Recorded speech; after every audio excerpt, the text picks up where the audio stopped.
Hit 4 లో కార్తీ దుమ్ము రేపుతున్న crime universe కదా. అసలు రెగ్యులర్ సినిమాలా కాదు, క్రైమ్ థ్రిల్లర్ అంటే ఆ మజానే వేరు. హిట్ సిరీస్ చూసిన వారికి ఈ విషయం తెలుసు. ఇది కేవలం సినిమా కాదు, ఇన్వెస్టిగేటివ్ థ్రిల్లర్ ఒక బ్రాండ్. ఇది ఒక కొత్త ప్రయోగం. ఇప్పుడు హిట్ 4 గురించి వినిపిస్తున్న వార్తలు చూస్తే అందరిలోనూ ఒక్కటే సందేహం: కార్తీ ఈ క్రైమ్ యూనివర్స్ లో ఎలా ఫిట్ అవుతాడు? అంతేకాదు, ఈ హిట్ సిరీస్ వెనుక ఉన్న డైరెక్టర్ శైలేష్ కొలను నిజానికి ఎవరి నుంచి ఇన్స్పిరేషన్ తీసుకున్నాడు? హాలీవుడ్ నుండా, పుస్తకాల నుండా? అంతా తెలుసుకుందాం ఈ స్పెషల్ రిపోర్ట్లో. శైలేష్ కొలను మిషన్ అంటే హిట్ అంటే హోమిసైడ్ ఇంటర్వెన్షన్ టీమ్. ఇది కేవలం పేరు కాదు, ఒక బలమైన పర్సనాలిటీస్ కలిగిన ఆఫీసర్ల కథ. శైలేష్ కొలను అనే కొత్తగా వచ్చిన దర్శకుడి కళ. మానసికంగా క్షతగాత్రులైన పోలీసుల కథను చూపించాలన్న ప్రయత్నం చేశాడు శైలేష్ వాస్తవానికి అమెరికన్ క్రైమ్ డ్రామాలంటే పెద్ద ఫ్యాన్. ప్రత్యేకంగా మిథుంటర్, ట్రూ డిటెక్టివ్, జొడాయిక్ సినిమాల నుంచి కొన్ని స్టడీ చేసి ఇండియన్ బాడీ లాంగ్వేజ్తో హిట్ లాంటి ఇంటెన్స్ క్రైమ్ యూనివర్స్ని తయారు చేశాడు. హిట్ 1లోకి వస్తే విశ్వక్సేన్ మైండ్ బ్లాక్ థ్రిల్లర్ ఇది. విశ్వక్సేన్ హిట్ 1లో కనిపించిన విజయ్ ఒక మానసిక ఒత్తిడితో బతికే ఒక పోలీస్ ఆఫీసర్ స్టోరీని మనకి చూపించాడు. ఒక అమ్మాయి మిస్సింగ్ కేసు చుట్టూ తిరిగే కథలో విశ్వక్సేన్ క్యారెక్టర్ని మనం చూస్తాం.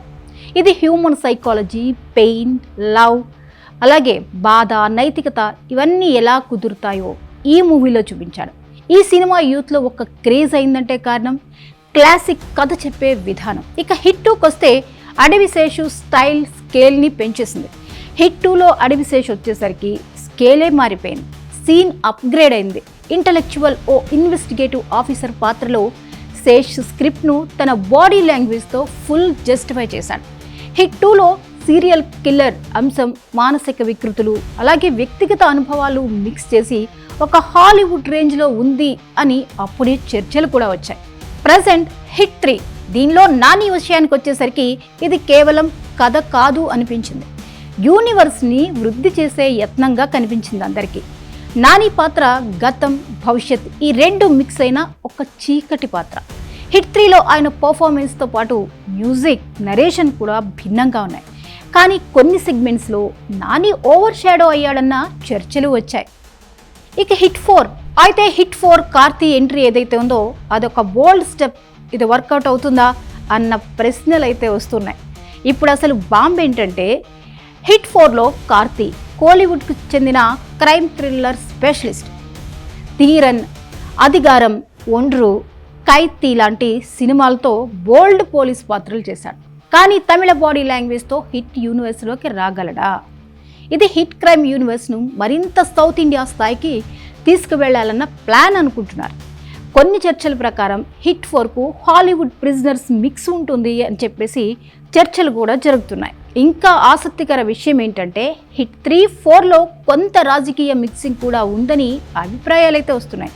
పోలీసు వ్యవస్థలోని లోపాలు, సిస్టమ్ మీద నమ్మకం ఈ అంశాలని చూపిస్తూ ప్రజల్లో చర్చలు రేకెత్తించేలా ఈ సినిమాలు వస్తున్నాయి. ఇదే కారణంగా హిట్ సినిమాలను కొన్ని పార్ట్స్గా కాదు, ఒక రిఫ్లెక్టివ్ సొసైటీ అడాప్షన్లో చూస్తున్నారు. హిట్ ఫ్రాంచైజ్ లాజిక్ ఎప్పుడు ఓవర్ చేస్తారు? ఇంకా చెప్పాల్సింది ఏంటంటే హిట్ సిరీస్ ఎక్కడ ఆగుతుంది? ఒక్కొక్క హీరోతో ఒక స్పిన్ ఆఫ్, వేరే పోలీస్ డిపార్ట్మెంట్, వేరే రాష్ట్రం, ఇలాంటివి చేసుకుంటూ పోతే ఇది మార్వెల్ స్టైల్ క్రైమ్ యూనివర్స్ అవుతుందా, లేక ఒక అందమైన ట్రైలాజీ ముగింపు కోసం ప్లాన్ చేస్తున్నారా అన్న సందేహాలు వ్యక్తమవుతున్నాయి. అయితే మొత్తానికి hit universe Telugu cinema crime విభాగంలో ఒక కొత్త నైపుణ్యాన్ని చూపించింది. కార్తీ ఎంట్రీ వల్ల ఇది కేవలం హిట్ 4 కాదు, క్రాస్ లాంగ్వేజ్ క్రైమ్ కొలాబరేషన్కు సాక్ష్యమయ్యే ఛాన్సెస్ కనిపిస్తున్నాయట. కానీ అన్ని పార్ట్స్ ఒకే స్థాయిలో ఉండాలంటే స్టోరీకి లాజిక్, ఎమోషన్ అండ్ మిస్టరీ ఈ 3 పాయింట్లు బ్యాలెన్స్ కావాలి. ఇప్పుడు మీ అభిప్రాయం ఏంటి? కార్తీ హిట్ యూనివర్స్లో ఫిట్ అవుతాడా, లేక ఫ్లేవర్ షో మాత్రమేనా? మరి మీ ఒపీనియన్ ఏంటి? మీ అభిప్రాయాలని మా కమెంట్ సెక్షన్లో చెప్పేసేయండి. ఇలాంటి మరిన్ని సినీ విశ్లేషణ కోసం చూసేయండి మీ 99 టీవీ.